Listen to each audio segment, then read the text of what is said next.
everyone. Before we begin, I want to let you know that this podcast is for informational and inspirational purposes only. The advice and insights shared here are based on my personal experiences and expertise, but they are not a substitute for professional, medical, psychological, or business advice. If you are dealing with a specific issue, please consult a qualified expert. And thanks for watching.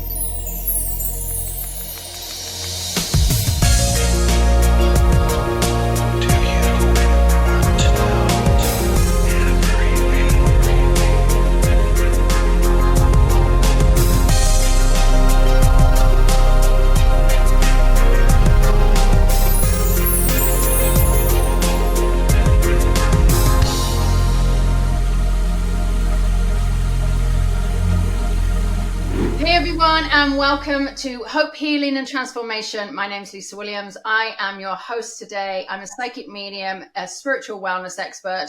And one of the things that I have loved to do in my career, and it's one of the greatest things that I've actually had a lot of, I think, pleasure and satisfaction with, is actually working with forensics, meaning psychic investigations, and how I have helped police and investigators and families not necessarily solve the cases, but I've actually been a very poignant part or an instrumental part in this whole situation.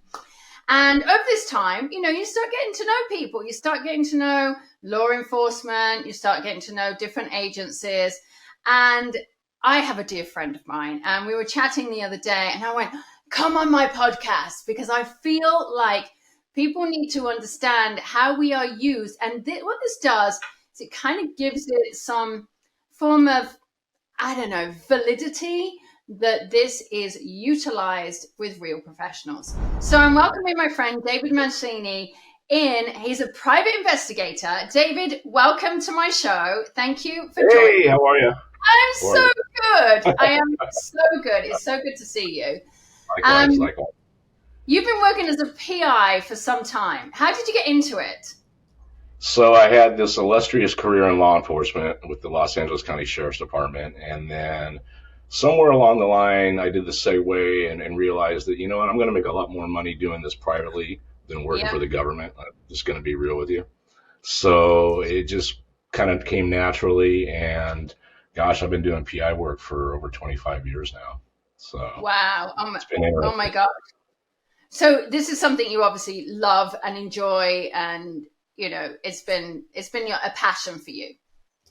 Oh, absolutely. It's one of those things where it's not a 9-to-5 job where you kind of do the same thing over and over again, running on the hamster wheel, so to speak. With every case that I have, it's just it's completely a different challenge, and I like it because it challenges my brain. And I have to figure out these situations that obviously, and especially in today's world with the internet and everything, there's a whole lot of armchair detectives that try to figure out stuff, and then they realize that they just don't have the ability to do it, and the experience. So yeah, it's always something new, it's always something exciting, and usually 9 times out of 10, it's always something weird. So it is often weird. So listen, you and I met because we worked on a case, and I think you were somewhat skeptical. And I think it's important for people to come in with an air of skepticism. How did you actually start working with psychics in the cases? Well, actually, you were the first person that I ever worked with. My gosh. As a psychic, believe it or not. Okay. I did not know that. Yeah, and I'm going to give the backstory for your listeners because it's kind of interesting. So I had this client, and it was a missing person case. And somewhere along the line, and it was shortly after I started working on the case, that she brought you in. And I had heard about you, but I wasn't really a follower of psychics and mediums, that kind of thing. And why would you be? So she brings you in. And the thing is, when I'm doing an investigation, especially something of that nature where there are a lot of emotions involved, I will keep information that I know close to my vest until I can prove 100% that it's true. Just because again, when you lost a loved one, it's an emotional roller coaster, and I don't want to give them information, prematurely and then have to retract it, So I got to be really careful with the emotions of the person that hired me, the family member. So here comes Lisa. And so what I did is I purposely withheld information. Number one, I kind of knew that it was going to be factual, but I still didn't want to give my client all the information quite yet because, again, we were early on in the investigation. So Lisa comes in, and I gave her some tidbits, some morsels to work with, but nothing really specific and nothing that would lead her in a certain direction. I did not want to taint the investigation. I really wanted to see her ability as a medium and as a psychic. And it was quite amazing because I did take her to a couple locations that were relevant in the case, but I didn't really tell her a whole lot about that particular location, the significance of it. And she picked up on things that there is no way, absolutely no way, that she could have known. I mean, and it wasn't, you hear things about psychics where they'll do generalizations, and especially if you're in an emotional state, you'll gravitate towards that, you'll grab onto it, and it may not be really relevant to the situation. So obviously I didn't have an emotional investment in this case per se. I have to look at it very pragmatically and clinically almost, with the good and the bad.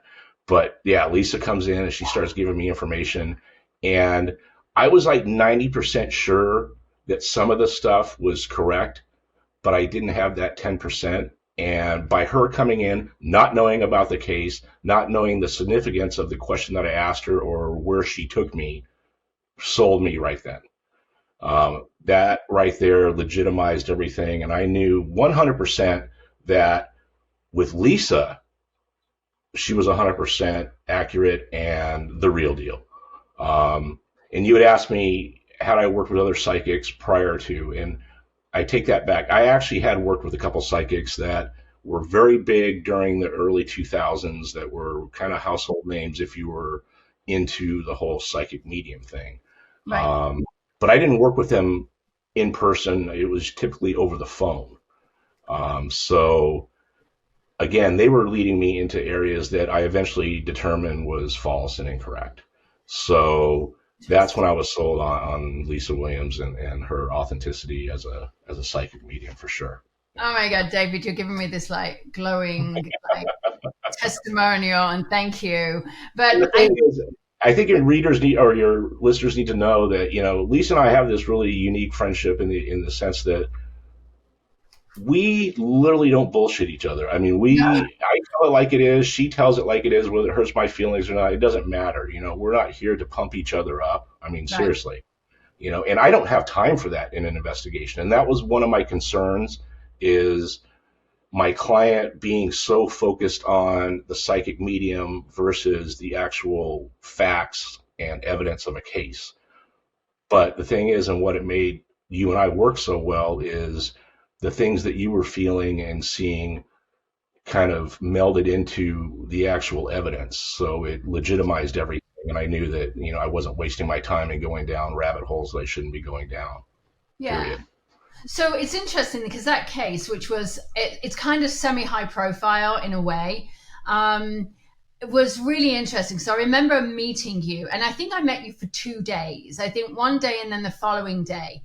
And I remember going to the apartment and meeting you, and I'm thinking, oh my God, who's this jackass? And that's exactly what was going through my brain, right? I'm like, I'm still that jackass. But you just didn't care. You were like, oh, whatever. And I came along and I was a little bit, oh, how am I going to, and I'm very prissy at that point. I'd just been, it was just a very weird time in my life. And I remember walking into this apartment, and I went straight to where I felt the body had been found. And you were like, right. Yep. And I went, and this went on here, and you went, yeah. And I think I work in a very factual way, because my history of working with law enforcement comes way before I came to America. And I've been working with police on investigating suicides, where suicides were not suicides. They were, set up and things like that. And so I'd been working with the police. So actually working with the police was easy for me because they didn't need all the emotional, oh, well, he was such a lovely man. And no, they want fact. They don't care about the goo. Which I'm really good at the goo. I'm really good at like getting deep down and dirty, but that's not you. That's your wife, It's like, well, it has its place in the investigation, and with the investigator, it has no place. No, it doesn't tell you anything. Right. And I think, the one thing that made me really realize when you were taking me seriously is when I said, we're going to need a coroner. And I'm telling you, we went up to this canyon and there was a coroner's van there. And I absolutely almost shit myself because I was like, holy shit, take him seriously. And I said, there's something about a dog bone or a hit or something. I can't remember. And they had been down there and they had pulled it. I don't know whether you remember this, but they had pulled out, one of the coroners had pulled out this hip bone that looked like it was from a coyote. And both of them turned to look at each other. I went, oh, it was like really wild. It was bizarre. It really was. Yeah. And just so, for context, so your podcast readers and listeners and viewers and everything, what they need to understand that this is almost 20 years ago that we did this case. And the area that we were investigating, looking for the victim, is a place here in Los Angeles, and it's actually has been categorized and speculated by law enforcement as being the largest body dumping ground possibly in America. And so, but again, it's a very rural area, so you're going to see a lot of bones down in there that may be animal, maybe human. So, I mean, there was just a whole lot of challenges that were ahead of us. Yeah. There was. Yeah. I've got to go back to this one because I'm sure everybody's like wondering and I'm sure they've all got questions, and I'm going to encourage you guys to actually put your questions wherever you're listening to the podcast. Pop your questions. I'm happy to answer everything because I think this is going to really give you some understanding of how it works. And so, David, tell me why would you reach out? Because you've reached out to me several times, where do you hit on a case that you go, I need a Lisa perspective. I need a perspective right now. Well, generally it's when I hit an investigative brick wall where I kind of know, I mean, it could be actually twofold. It could be where I hit a brick wall where I just don't know what the next step is or the next person to talk to, the next action I need to take. Right. Or it could be an investigative fork in the road where I need to decide, okay, should I go down this route to the left or should I ignore that and stay to the right, And that's where I call upon you to kind of give me that guidance to help me. Again, I'm not necessarily looking for the exact answer to the end of the story. I just need a little nudge so I don't waste my time. And again, every time that I've done that, and it's been more than a couple times, if you recall, that I've reached out to you on stuff, and it's been a variety of different cases. Yeah. But I'm telling you right now, you've always steered me in the right direction, 100%. Well, I appreciate that. Well, I'm not trying to toot your horn here. I'm just being real. And what eventually happened was because of you pushing me in a certain direction or giving me that little bit of information that I needed to get over that hump, enabled me to ultimately solve the case or at least bring it to some kind of formal resolution. Mm-hmm. Yeah, I think that's actually what people need to realize is that I'm not here to solve a case. I am, and I put it into writers. Whenever we write a book, we hit writer's block. And there's that writer's block that you kind of need that space of grace. You need someone else's perspective. And I feel like what I do is I just poke. And I like to say I poke the bear. And in this poking, what I'm doing is I am giving opportunity. And also, I encourage you to work with your own instinct. I mean, how much does instinct play in your work? Probably 95%. Just because of the amount of time I've been doing investigations, coupled with the various types of investigations that I've handled. I mean, I've done everything from missing persons to homicides to missing property, you name it. I mean, Yeah. I've literally kind of seen it all. Right. So when I get the case and I look at it from, the very basics of it, I start formulating, okay, what exactly really happened here? And again, you know, oftentimes it requires me to do more interviews because sometimes the way it's presented to me is not real clear. Mm-hmm. Um, so I will sit down there and then I'll outline and create the blueprint for the case and figure out, okay, this is what we got. These are the, likely scenarios as to what happened. And then by process of elimination and, deduction and common sense, I go in my way and I choose my direction. Right. And sometimes I'll have to come back around and loop back and maybe go another direction. But generally speaking, just because of the experience and seeing all these different types of cases and understanding people, Right. I'm pretty correct. Yeah. But yeah, I mean, it's 100%. And you and I have actually had a talk about this in the past where I feel like I have a little bit of the mediumship in me. Yep. I've always had it, going back to when I was a young kid. And the thing is, I just haven't really learned how to harness it and use it fully to my advantage. I know it's there, and I do follow it. Right. But again, I don't use it 100% to determine or make my decisions for me. Mm-hmm. It's one of the tools of the trade, and I consider you, and don't take this the wrong way, but you're a tool in my toolbox, I'm and I quite pull happy you to out be. when I have to.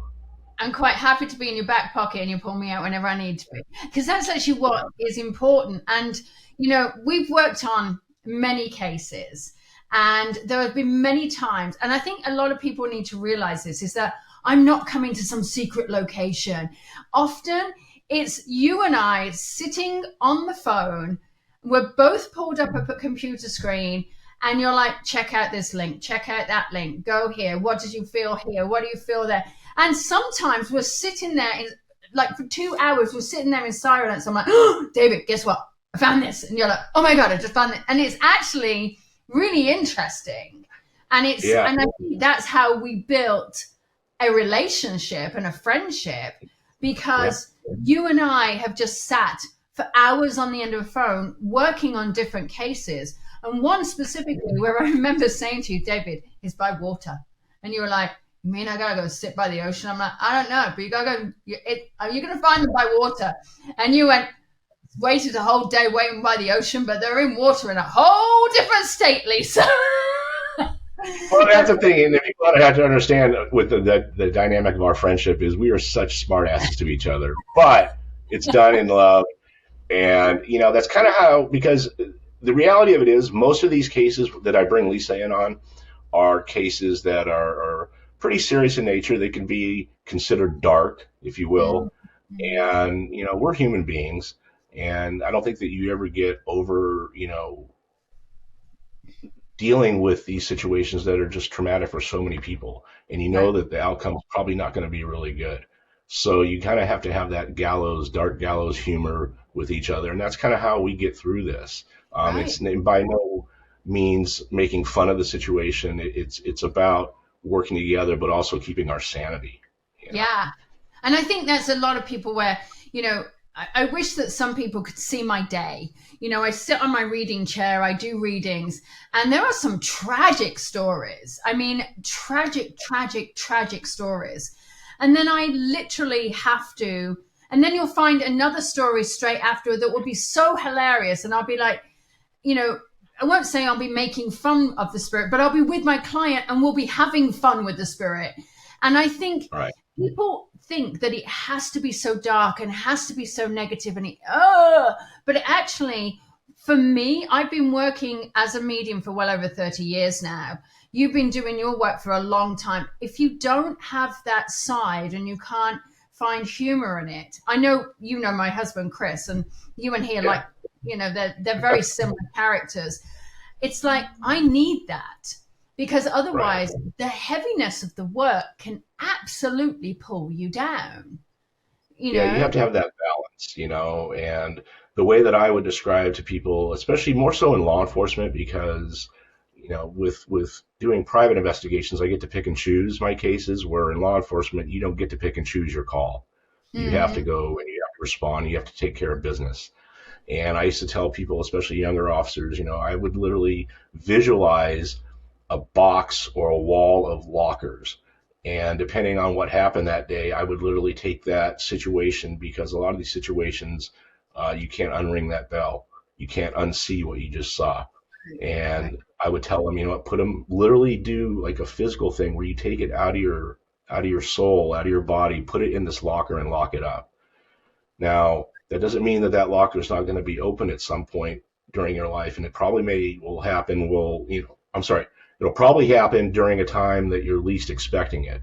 Of course. But it's called compartmentalizing all this stuff, and trying to keep yourself and your sanity together. Yeah. But yeah, but there has to be a balance, Right. and again, joking about it, we're not making light of the situation, and we're not making fun of the people that are involved.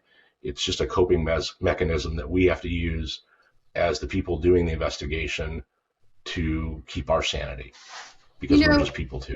we do it exactly the same. You know, as a psychic medium, we talk about making sure that we're not taking on the energy of the spirit, the energy of the person, because we're working with emotions. Like, you're in a highly emotionally charged position.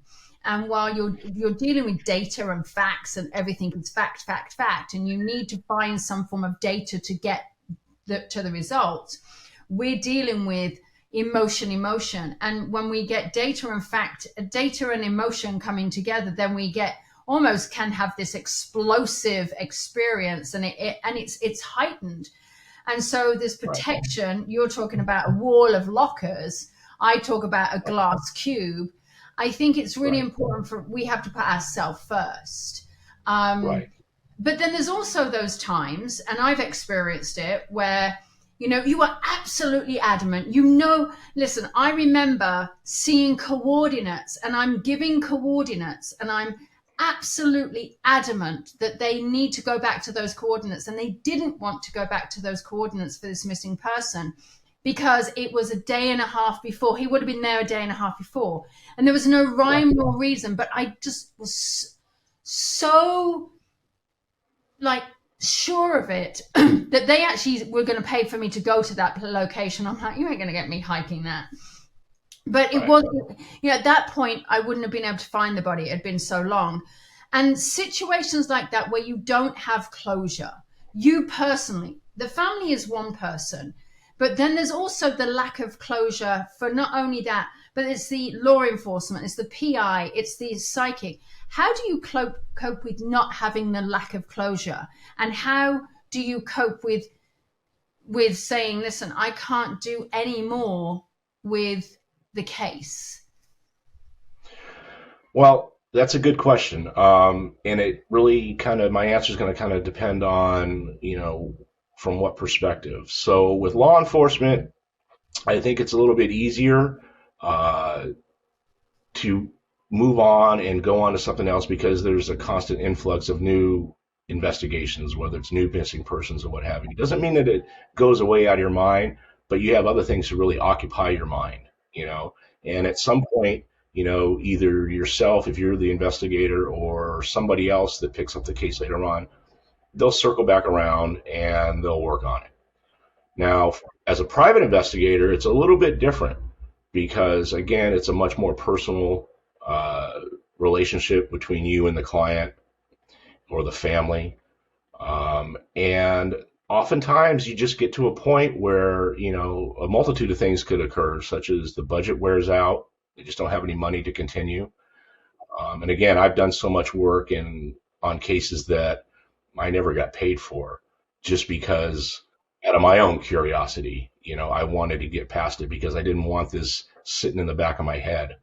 But oftentimes you will get to a point where there is just nothing at that particular time that you can do that's going to push the investigation forward.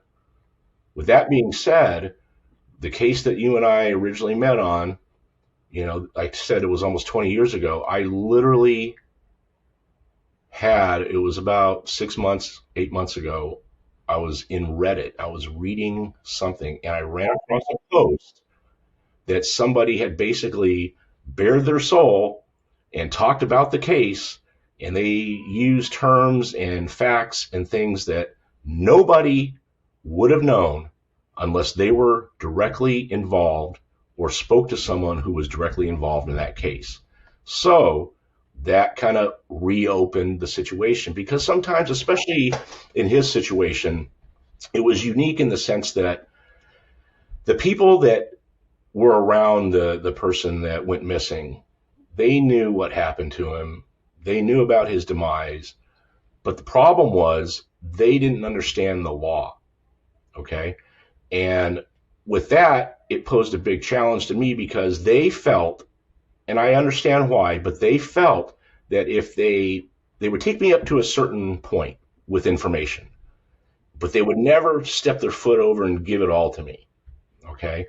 The reason why they didn't do that is because they were afraid that they were going to somehow implicate themselves into this situation. And I get it. It's a really, really difficult road to navigate with people where, they don't know me from Adam. I have to try to build some type of rapport with them. But again, in watching crime shows, that, they'll tell you all kinds of stuff and then turn around and backstab you. Well, when I'm doing an investigation, I don't do that. I'm not there to trick you. I'm there to find where this loved one is. I could care less what happened. Bottom line is, whatever happened, it happened. It's over with. So yeah, it was interesting to go up to that point. But again, going back to your question, I kind of got off the topic a little bit. But yeah, it's interesting how sometimes you just kind of let the situation lie and let it marinate for a little bit, whether it's 6 months, a couple weeks, or even years. And it's amazing how sometimes, people's lives change, people's priorities change. Maybe at that time in their life when all this happened, they were in a bad place. And now they've either found religion, or they have kids, or they're married, or, maybe they have some kind of illness that's terminal. It's been weighing on them.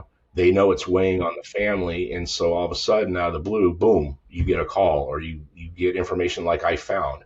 The information that I found on that Reddit post, again, it was very clear, and it wouldn't take an expert to realize this. It was very clear that whoever wrote this was trying to cleanse their soul.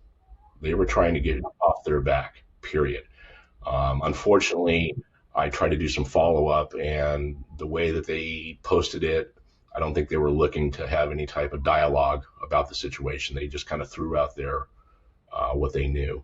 But again, me knowing the case intimately and knowing every aspect of the case, it was certainly 100% somebody that was either there or was actively involved. And I would love for that person to just reach out to me, because again, this family's not looking to put you in jail or get you in trouble. And in fact, if it went down the way that I believe it went down, I don't even think there's any criminality to it. Now it's just a matter of let's help a family, put a loved one to rest properly, and give some, I don't like to say closure because it never closes, but it gives them some answers, Right.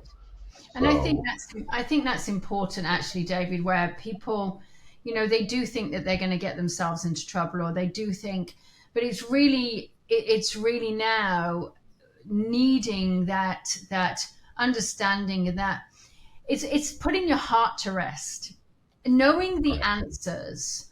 Right. And you and I have spoken about this many times. It's when you know the truth, you actually can settle in that truth. And when you settle in that truth and it may be someone else's truth, but you settle in the truth of what you know, then what you can do is it stops the questioning, it stops the wondering, it stops the what if, shoulda, woulda, coulda. It stops all of that circumstance.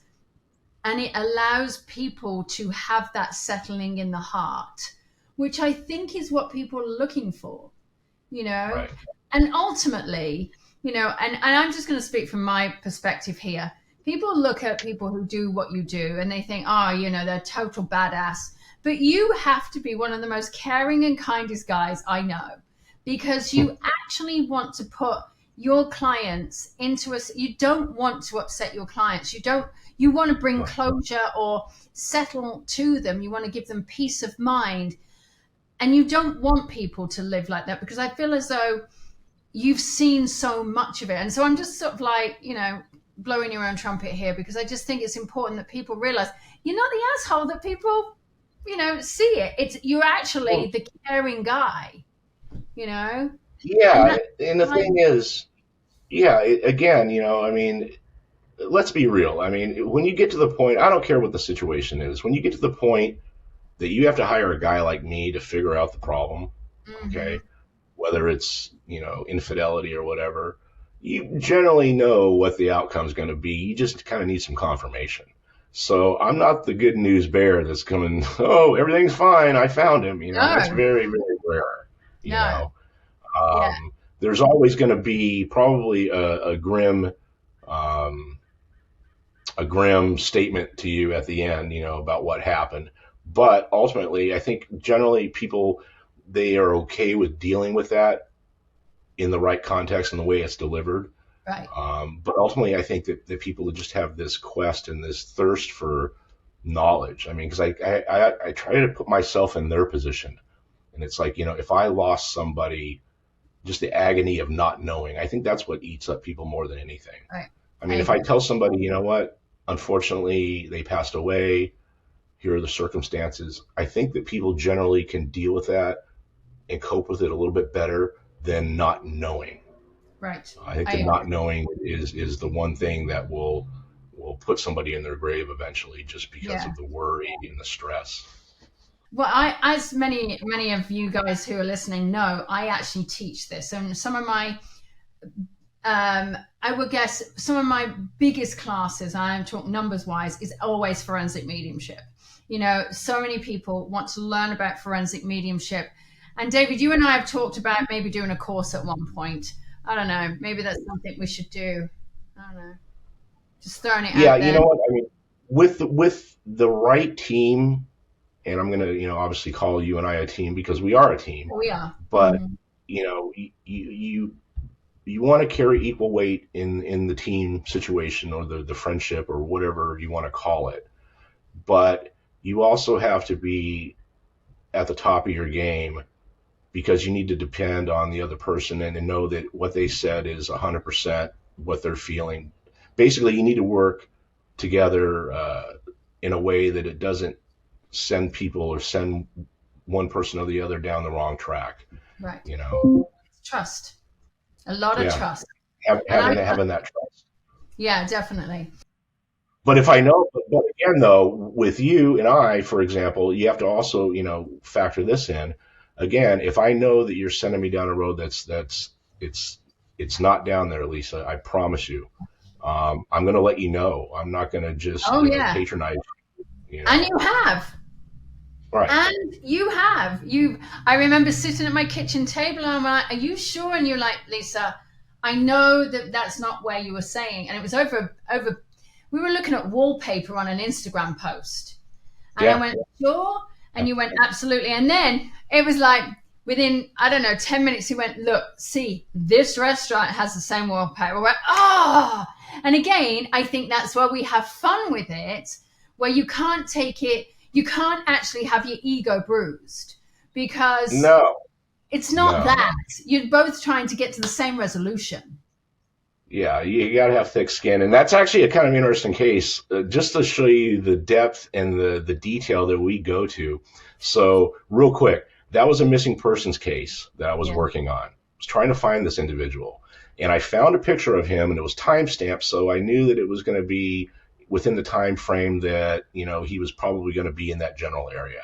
But I'm looking at this picture, and I noticed something in the background, and it was this wallpaper, and it was this very unusual wallpaper. I had never seen anything like it before.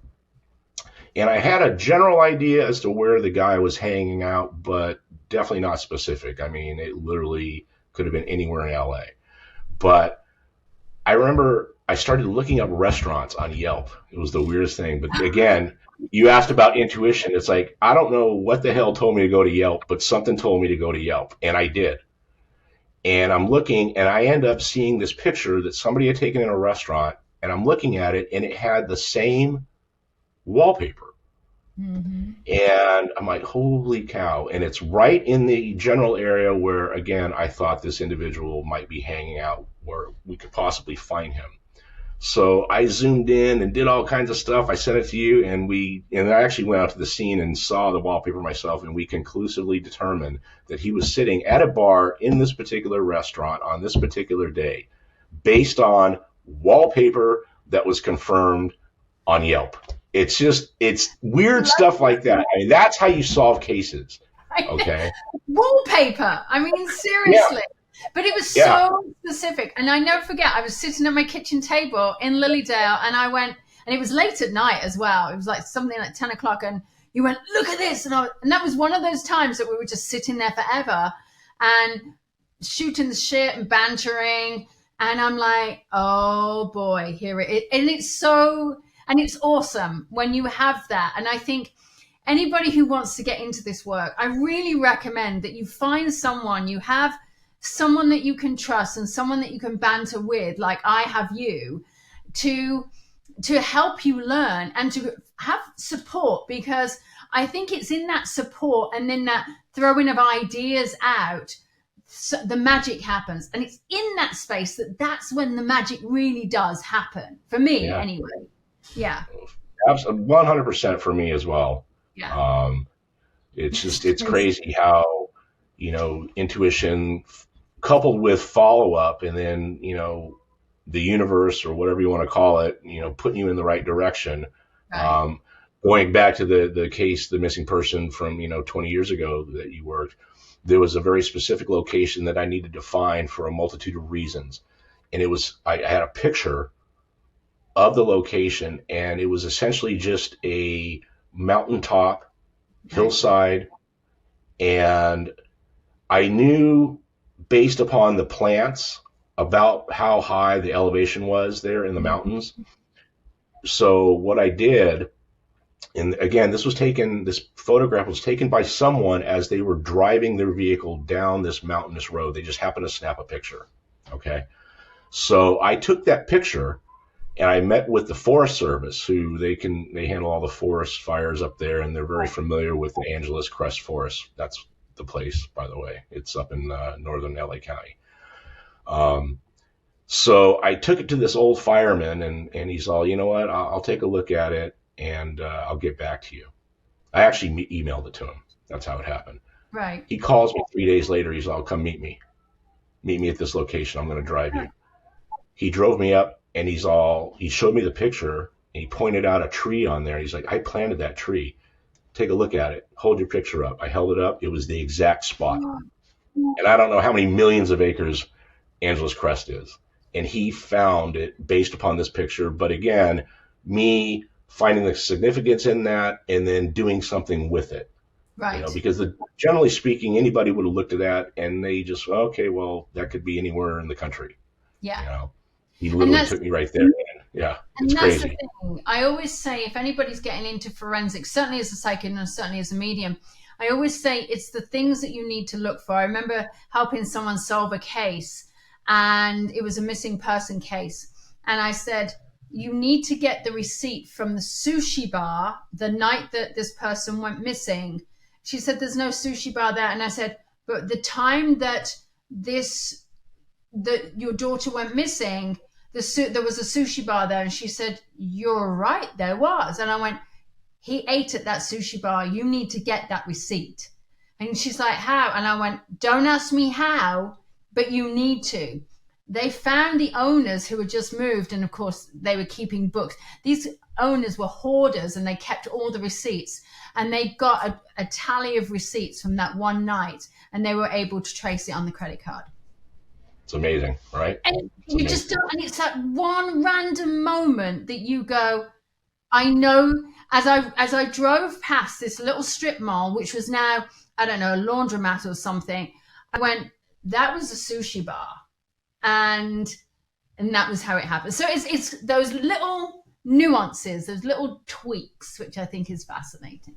So Yeah, it's like a maze sometimes where if you just open that right door, it's going to lead you to the next, eventually you want to get out of that maze, but looking at some things that are obscure or the average person wouldn't look at, or following your intuition, your inner psychic, whatever you want to call it. Sometimes that will open up the labyrinth, and you'll be able to get your way through it. It's crazy how, like you just said, a lot of times big advancements in cases are contingent upon these little tiny minuscule findings, right.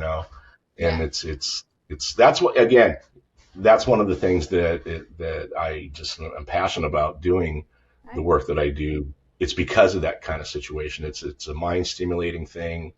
I love it. It's amazing. I know.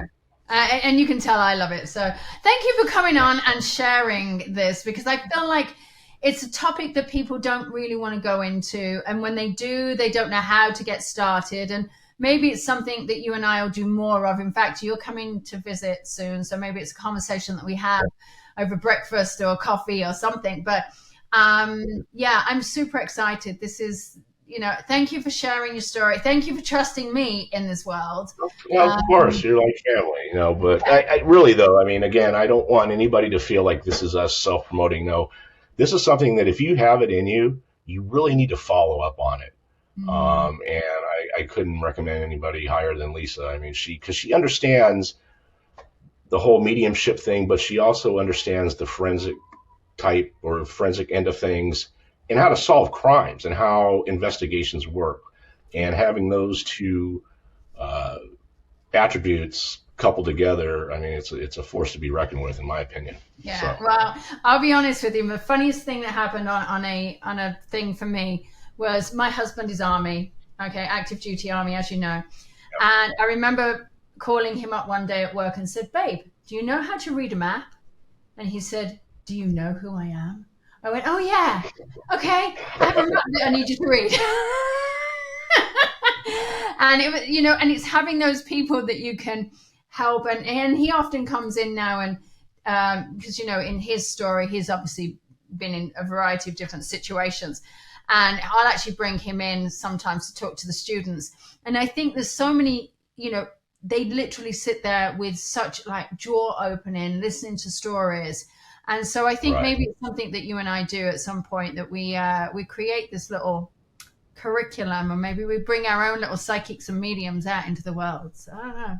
Yeah, and I think that, if moving forward, if we do something like that in person or what have you, where it's, specific to psychic mediumship and forensics and forensic mediumship and all that, we need to really delve into the cases where people actually know the down and dirty stuff, because that's really, a big part of the whole thing. You can't solve a case strictly on breadcrumbs alone. You got to know the good with the bad. Yeah. So. Yeah, it's one of my favorite things to do. David, thank you for joining me. I appreciate it. Thank you so much. And thank you, all of you, for listening. It has been amazing. Follow, like, subscribe, obviously. Maybe we'll solve a case together live on here. Who knows? There's a lot of opportunity. We've just started this podcast. So join us next time on Hope, Healing, and Transformation, where we're hoping to help you get hope in your life. And also, please remember, you are the most important person in your life. So always remember to put yourself first. Thank you so much for joining me today. And remember, the information shared on this podcast is meant to inspire and support you, but it's not a replacement for personalized advice from a qualified professional. If you enjoyed this episode, please share it with someone who might benefit. And don't forget to tune in next time. Until then, take care and keep believing in something better.